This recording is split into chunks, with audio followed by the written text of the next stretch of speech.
আসসালামু আলাইকুম দর্শক, আমি নাঈম ইসলাম আপনাদের সামনে আবার আরও একটি ভিডিও নিয়ে হাজির হয়েছি। সবাইকে আমার চ্যানেলে স্বাগতম। আজকের ভিডিওটি হচ্ছে এই যে আমাদের দেশে একটি ব্যতিক্রম ধর্মী একটি অনুষ্ঠান একটি আয়োজন করেছে এলাকাবাসী এক জায়গায়। তো ওই এলাকাবাসীকে অবশ্যই ধন্যবাদ, কারণ আমরা দেখি অনেক জায়গায় যে যারা ছোট ছোট বাচ্চারা আছে তাদের মসজিদে নেওয়ার ব্যাপারেও অনেকেই অনীহায় এবং মসজিদে গেলেও তাদেরকে নামিয়ে দেওয়া হয়। এবং এতে হয় কি যে যারা যুব সমাজ আছে তারা আসলে আস্তে আস্তে মসজিদ থেকে বিমুখ হয়ে যায়, মসজিদে যায় না। এখন এই মসজিদে তাদেরকে অনেক সময় পিটাইয়া তারপরে গাইড দিয়ে তারপরেও নিতে পারে না। এখন যদি আমরা তাদেরকে একটু উৎসাহ দিই বিভিন্ন পুরস্কারের মাধ্যমে, তাহলে তারা সেই পুরস্কারের আশায় হলেও সেইখানে মসজিদে নামাজ পড়তে যায় এবং নামাজ পড়তে যাওয়ার পরে একটা পর্যায়ে তারা নামাজি হয়। সেই রকমেরই একটি ব্যতিক্রম আয়োজন করেছে একটা স্থানীয় মসজিদ কর্তৃপক্ষ। টানা 40 দিন 5 ওয়াক্ত নামাজ জামাতে আদায় করে সাইকেল, ইলেকট্রনিক চুলা ও ডিনার সেট সহ নানা পুরস্কার পেয়েছে 18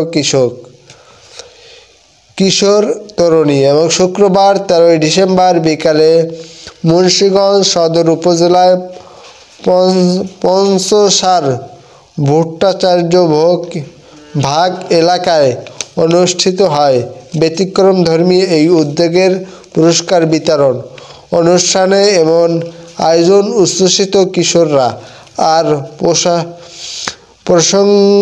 প্রশংসা করছে স্থানীয়রা।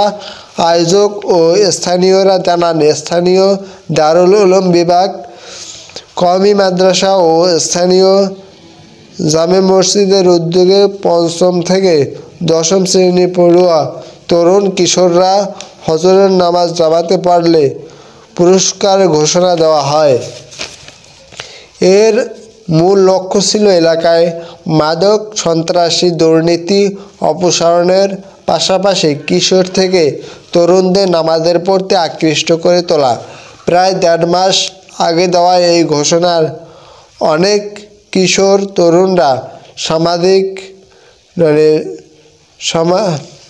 মসজিদে নামাজে আসতে শুরু করে। শেষ পর্যন্ত 18 জন টানা 40 দিন ফজরের নামাজ জামাতে আদায় করতে সক্ষম হয়। আজ তাদের নিয়ে একটি কুইজের আয়োজন করে। বিভিন্ন কুইজ প্রতিযোগিতার ও পুরস্কারের বিতরণ অনুষ্ঠান হয়। এতে বেশি নয় মার্ক পাওয়া 4 জনকে সাইকেল, পর্যায়ক্রমে 6 জনকে ইলেকট্রনিক চুলা, বাকি 8 জনকে ডিনার সেট উপহার দেওয়া হয়। তো আসলে দর্শক এটা খারাপ না, এটি অবশ্যই ভালো দিক। এবং এতে হয় কি অনেক কিশোররা যারা বর্তমানে বিড়ি, মাদক এবং ফেন্সিডাইল এগুলো আসক্ত হয়ে যাইতেছে, ইফটিজিং, তাদেরকে যদি কোনো কায়দায় কোনোভাবে মসজিদমুখী করা যায় তাহলে অবশ্যই একটি পর্যায়ে তারা নামাজি হবে এবং ভালো হবে। এবং তারা যদি যুব সমাজ যদি ভালো হয় তাহলে দেশের মানুষ অবশ্যই আস্তে আস্তে তাদের হাত থেকে রেহাই পাবে এবং তারাও অবশ্যই ভালো হবে। এটা দেশেরই কল্যাণ। এবং যুব সমাজ, বর্তমান সমাজে যুবকরাই হলো দেশের সম্পদ, তারা ভালো হলেই দেশ ভালো থাকবে। তো দর্শক, আশা করি ভিডিওটি দেখছেন, সকলকে অসংখ্য ধন্যবাদ।